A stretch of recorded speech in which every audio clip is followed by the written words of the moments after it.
I just want to clarify one thing from my last post after, sorry, after kind of re-listening to it again, I realized that I may come off as pompous or full of myself or something like that, and I really don't want that to be the way that I'm presenting myself. Um, I don't see myself better than anybody. I get frustrated with people when they don't actually open up to their full potential, because I think that's one of the gifts that I have, is that once I get to know somebody, get to see them in action and whatnot, and be able to not necessarily read their body language, but read, I don't even know if it's an aura, because for me personally, I can't, I'm not a good visualizer. I'm starting to see little specks in the air. I'm starting to see, I don't know what you would call them, but the closest I can compare it to is the chemical compounds of a molecule or whatever it is.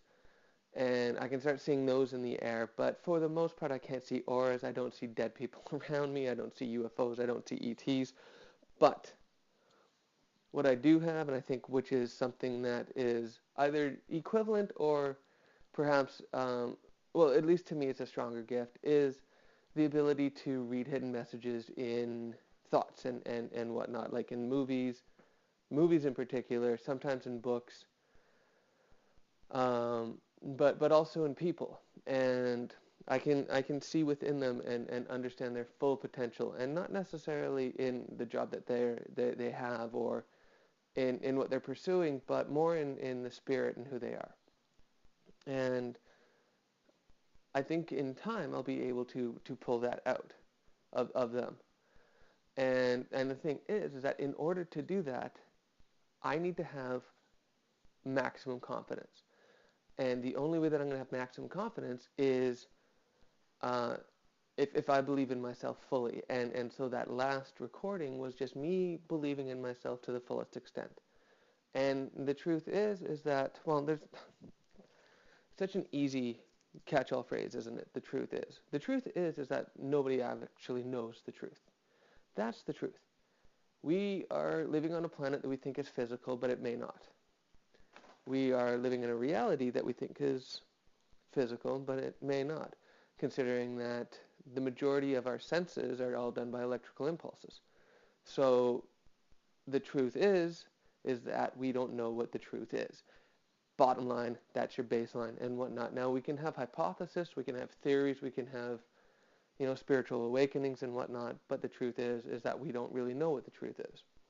And until we actually decide to actually wake up instead of staying in this dream state, which case in point is we actually may never know if we wake up or not. Who knows, right? And that's just a risk that we're going to have to take. But for now, until we actually wake up, we don't know what the truth is. So that is why, at least in my personal belief, allowing all the information that comes through to feel as truthful as possible is my baseline. That's what I go for. And it needs and desires and requires a lot of strength from within. And if I don't feel that strength, then we don't go anywhere. And the other thing is that I really don't see anybody else stepping up to the plate. I see a lot of people getting into New Age philosophies, like getting out of some religious doctrines, or whatever is considered religious doctrines on this current plane, which I getting a little further past and outside of the New Age movement, because I used to, my background is that I started out, I guess, atheist. My parents well, actually, I don't even know if I started out atheist. I think my parents baptized me as Catholic very early on.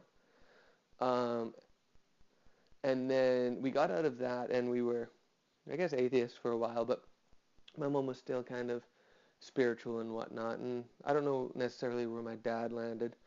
And then this one day, my mom, being the charitable person that she is, had these two guys come to the door, and they talked to her for a bit, and then eventually she started inviting them over for dinner, and eventually they started telling us about what they do and whatnot, and they ended up being missionaries from the Church of Jesus Christ of Latter-day Saints. So we became Mormon.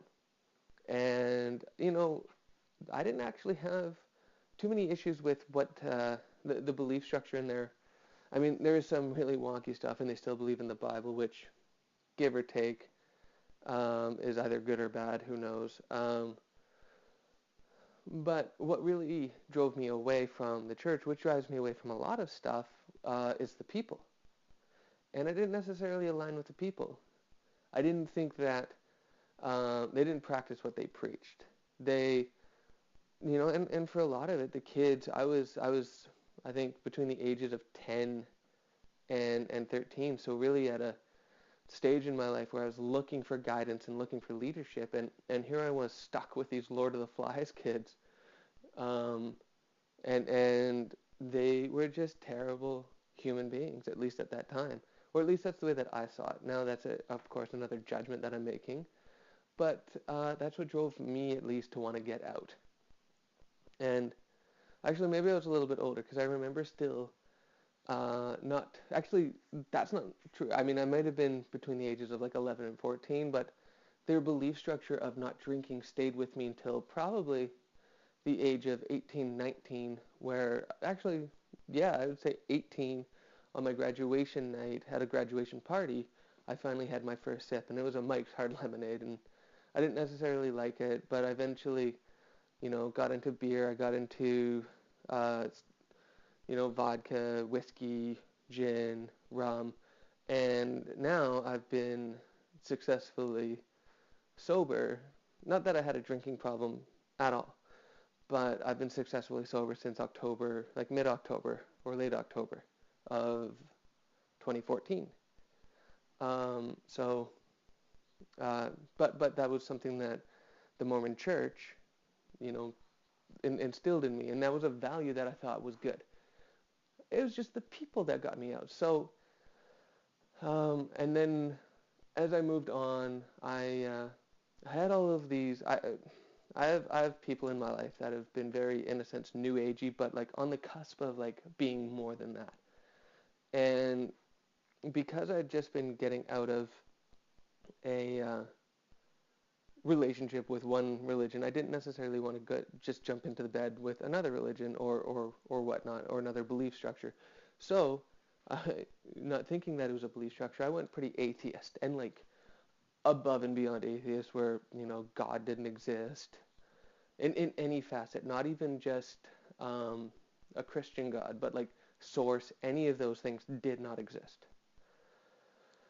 And that's and I dabbled in religion still, and I still, I found it interesting. I found it like a kind of a social experiment where I wanted to go and I wanted to see just how, in a sense, not so people could be. And I went to a Baptist church, and it wasn't one of the sing-song kind of Baptist church, although they did sing a lot of songs, but it wasn't like a Southern Baptist church. It was more of a charismatic Baptist church, people's hands in the air is praising God and whatnot. And although it creeped me out, I thought it was pretty interesting to see. But I always thought there was more.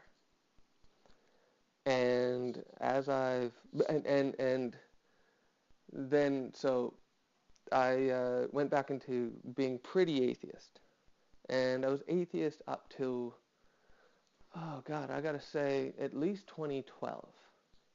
And I think 2012 is kind of a strange year for a lot of people, because I think a lot of people came to the idea that they were awake in 2012. It was the whole, December 21st, 2012, my end of Mayan calendar kind of stuff.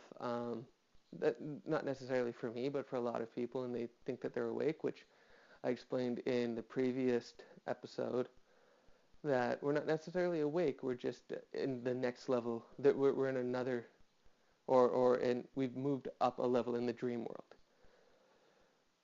So, In 2012, I received a phone call from a friend. We started talking about UFOs and if they're real and whatnot, and it got me into seeking out who I was. And uh, it led me to Dolores Cannon, who is now since deceased, but she was one of the pioneers of uh, hypnosis regression, like past life regression therapy and whatnot. And she has this course called Quantum Healing Hypnosis Therapy, which eventually I got, well, eventually I did. But in January of 2013, I had my first session. And although I can't really visualize a sensation that I could only explain as a mushroom trip without the visuals, like if you close your eyes and you have a mushroom trip, but you don't see anything, but the information is all being decoded in like the solar plexus area. And it's all being transmitted and received, and it's going up to your heart chakra or whatever uh, the equivalency of that is beyond the New Age movement. Um, but I had this great experience of me being this ET on this other planet, and it was a machine planet, and we all got along, and we were in a sense like the lady kept asking me how I was birthed, and the birthing process was a conveyor belt. We just were popped out and put together and assembled, and we started out really small, and as our functionality grew and as we were needed to go into different things and do different jobs, our bodies grew and grew and grew. So there wasn't necessarily, like an adult, if it never needed to have a functionality bigger than what it did, could have been the size of a small lithium battery. Or it could be the size of a very, very giant building, right? And it depends on what your functionality was needed at the time. So so my QHHT session was then, and then I really enjoyed it, and my family saw the benefits of it, so I encouraged them to go, and I had a whole bunch of people from my family get sessions done too, and they had extraordinary results on that. And that sort of opened my eyes to the idea that maybe, just maybe, there's a lot more to what is going on this planet. And the important thing is beyond this planet and beyond this universe. And so in 2013, at the end of 2013, after years and years and years of research, I finally had a mushroom trip. And that mushroom trip opened my eyes beyond anything that I've ever done in my life. And I sincerely want to talk to you for a moment about that, because for anybody that is looking for something more beyond what they believe and have yet to do mushrooms, to those that have done mushrooms and still believe what they believe, that's fine. You know, we'll work on that at another time. But for those that have never done mushrooms, that are looking for more, I highly suggest talking to me before you do them, but I highly suggest you do them. And you don't have to do a lot. And I recommend, if you have the guts to do it, and you are an active cannabis user, to also add in some cannabis to the session, because it will alleviate some of the nausea that you'll get with them, but it also helps accelerate the high. And I'm not going to go into too many details about the process of doing that. That's something that we can talk in person about. But what I will say is it opened my eyes to something that is very hard to express in words. If we could connect, if I could, like one of the ideas that I wish technology-wise we could do is extract our trips, the mushroom trips or cannabis trips or any psychedelic trip, extract them and be able to allow people to experience them themselves without having to take the drug. And you would understand what I mean by that it opened my eyes in a way that I can't explain. But that was near the end of 2013, and within a year span, I probably did mushrooms about 8 times. Um, and on one of those trips, a trip that I promised to do with another friend, if they did something special for themselves, I said, okay, well, I will. And this was before my first ever mushroom trip. And I looked at her and I said, okay, if you go and do this, I promise you, by the time that you've completed that task, I will do mushrooms with you. And so, being the person that I am, I didn't want to look like a fool in front of her. So I did mushrooms a few times before her and I got together again. And on this trip, which was in mid 2014, we had a very, very, very, very, very special moment together. And she had a massive breakthrough, which has allowed both of us to connect on a deeper level. Now, just to clarify, we are platonic friends. We've had discussions of relationships in a sense. She said, I clearly wanted to date her back in the past, and she made it clear back to me that it was never going to happen. And then over time, we just became really, really, really, really, really close friends. And this mushroom trip made us even closer friends. And during this trip, it was an amazing experience because we allowed the mushrooms to settle in, and we started playing some music, and she had made a playlist off of YouTube videos. So we had those rolling throughout the first couple of hours of the session, and then she, and then we switched over to something of mine. And one of the most amazing things happened. She started to break down, and she had this, I would say, spiritual moment, like this just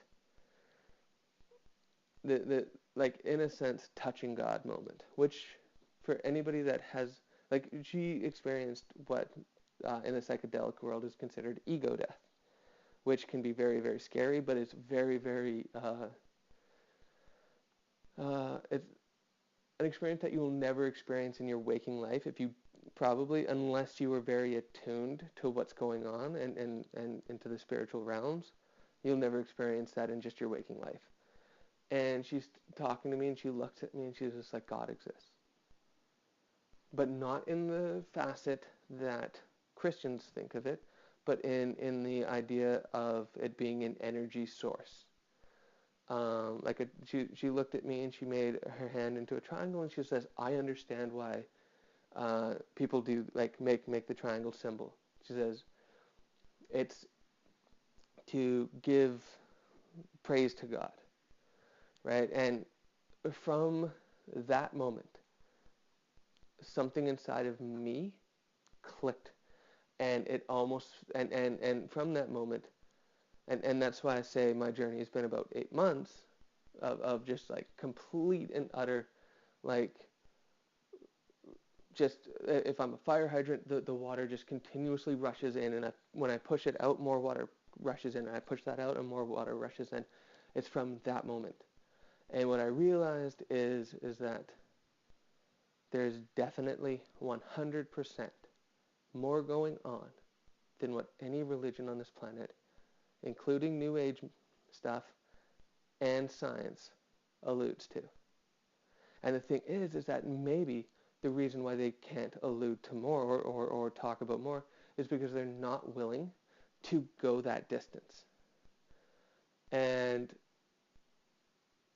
that's why I think that I am better suited to make these discussions and have these discussions and help people out, is because not only can I help people get unstuck in what they think, but I can also, take in the information and see the hidden messages and say, okay, this is what it is. Oh, and the other thing is that I'm very good at putting things together. And it's a very, like, if anything, I take that from the past life of me being a machine and being able to look at all the parts in the room and go, oh, I can make this, or I can make that, or these all go together for this, or these all go together for that. And I was able to come up with a theory, which I will get into in later episodes once I start talking about my thoughts on what's actually going on here. Uh, but I was able to combine the 7-day theory, the Big Bang theory, not the show, but the scientific thought of the Big Bang, and the rainbow into one theory that all connects together. And that is something that I will get into, in a few episodes. But what I wanted to talk about today is, first, before we get into that, I just wanted to wrap up see, that's where the holotropicness comes into me, and I would just go into that. But to close out that beginning discussion, that is why, and I hope to have your acceptance on this, as to not look at me as thinking that I'm better than anybody, but to think, oh, this is a special gift that Mike has. Let's use it. And let's go with him, and while we are with him, let's open up our ability to do that too, and who knows what we will uncover. There is this belief in a lot of Gnostic teachings of hidden knowledge. And there's past life stories of people being burned, like witches being burned at the stake, people being killed for being mystics and whatnot. And it's very possible that a lot of this hidden knowledge is hidden because people just aren't ready to accept it, and it got hidden because people were too angry to accept it. And so those that were in charge of the information just said, no, these apes aren't ready for it. And just to clarify, yes, I did say apes. And we're not just apes. We also have reptilian blood in us. There's a lot that I don't want to get into right now. But but there's knowledge out there that we can unlock, and it's about time that we do. And hopefully I can be a bridge for people to go from one side to the other and unlock that knowledge. And my job is basically just to push people to open up as far and as far and as far as they can go, so they can take in the information and open up other people as far as they can go, and then we can just start spreading information. Because really, when it comes down to it, this world is absolutely meaningless if we do not share information that will evolve it past where we are. Because the way that we're the way that we're living on this planet right now, we will not survive. We do not have the understanding of survival. And everlasting life can go one of two ways. It can go in the way of me, myself, living forever as a spirit, or it can go as me, myself, living as a spirit in several different lives. However, that's just the very primary way of looking at it. There's so much more than just of why we have past lives than just education and coming here to learn. There's more to it. And maybe that's a good segue into what I'd like to briefly talk about for today. So this is going to possibly get me in a lot of hot water with people of everywhere from Christianity, science, Hinduism, Islam, Muslim, I guess, Buddhist, and any of the other religions in there, along with New Age stuff, and even atheists. I've told other people this and explained it to them, and hopefully I can explain it well to you, that all of those are merely just the primary school for what is actually available to us to learn. And unfortunately, the way that it works is, at least right now, if past lives are in a sense true, which I do think they are to an extent, people may live several past lives in primary school. Like several, hundreds. And to be like even 500, 1,000 possibly. And never get out of primary school, and it's all choice. And the other thing is that they don't know that they're in primary school. And the other thing is that I've never really fought, not fight's not the right word, but never really pursued people and discussed the idea that it's primary school, basically because I don't necessarily know if anybody is ready for it yet. And the other thing is that is it my place to knock the scissors out of their hands, to knock the crayons out of their hands and say, wake up. There's more to our existence. Let's get going on it. Right? I might not be that guy, but I might be the guy that helps other people realize that those that are in all of those religions combined are just in primary school and, you know, are just needing that extra push and encouragement to get out of primary school and, you know, join us, whoever that us is, as we grow in pursuing more and more knowledge and increasing our beliefs. Because that's the thing. One thing that if you get anything out of this message today, the one thing that I want you to take home is the fact that you don't have to have just one belief. You can believe in this God that is Christian, or you can believe in Allah, or you can believe in Shiva or Kali, that is, you know, all of those, you know, or Buddha. You can believe, or Jesus, or any of those deities. You can believe in the Greek gods. You can believe in the Roman gods, who are just, you know, in a sense, mock-ups of the Greek gods. You can believe in Isis and Ra and Osiris and Horus and all those guys. But you can also have an and conversation with yourself and believe that there's so much more. And have those guys as your primary baseline, and then move up into first grade, move up into second grade, third grade, fourth grade, and beyond. And it all comes from when you decide that you've had enough of where you are. And say, and ask yourself one question and really, really sit on it and meditate on it, or just consider it possible and ask yourself this: what is beyond God? What is beyond the Big Bang? What is beyond that small speck of light that created the universe? If you can do that,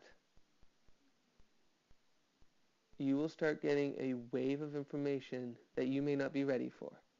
And if that happens to you, it is my hope that you don't get scared, but that you turn to me, because that is where I can come in. That's where my tools that I've been developing for at least the last 8 months, and if not probably my entire life, that I've just not unlocked yet, can come into play and really help you out. So don't run and hide.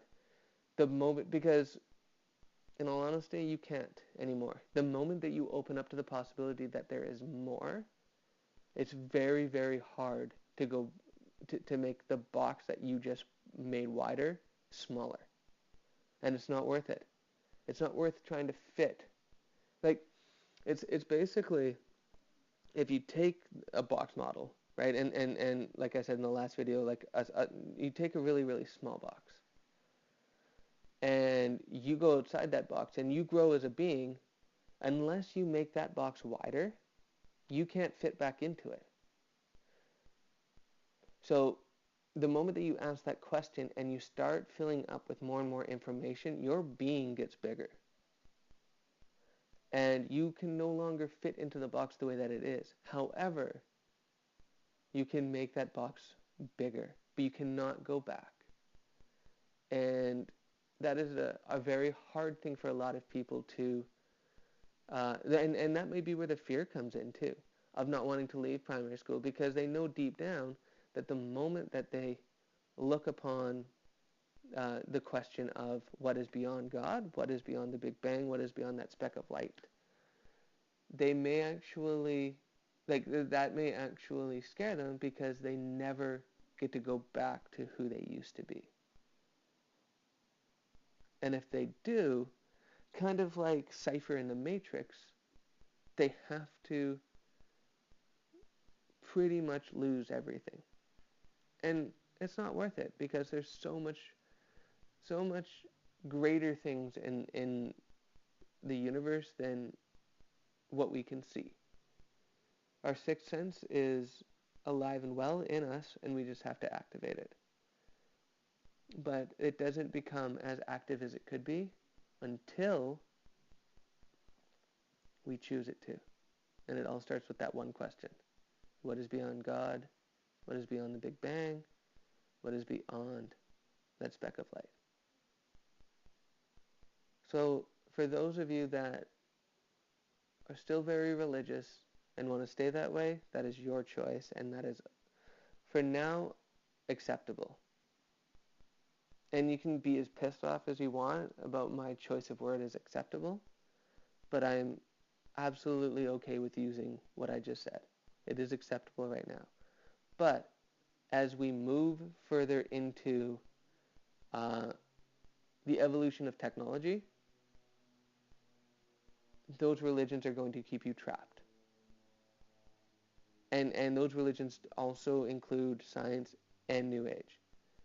And as the moment that I finish building this foundation, this baseline that I want to build, I will get into why I think that there's going to be a massive need for urgency. But until then, I just want you to start asking questions. Start seeking for more. And if you can do that, this world is going to be this entire existence is going to be a much better place. And right now I'm running out of energy, and we've hit the 32-minute mark, and I'm kind of getting tired in my brain because I did a session earlier today. My brain's kind of fizzling out, and I need to eat pretty soon, and I definitely need some water, but I'm going to end it here. And I'm going to say this. If you do decide to look upon your religion, be it Christianity, Hinduism, Islam, Judaism,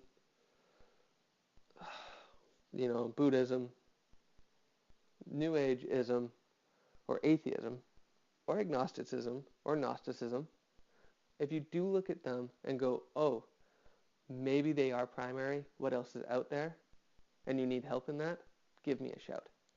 You can find me on Twitter at I am MK Stevens, IAMMKSTEVENS, which it says in the title card.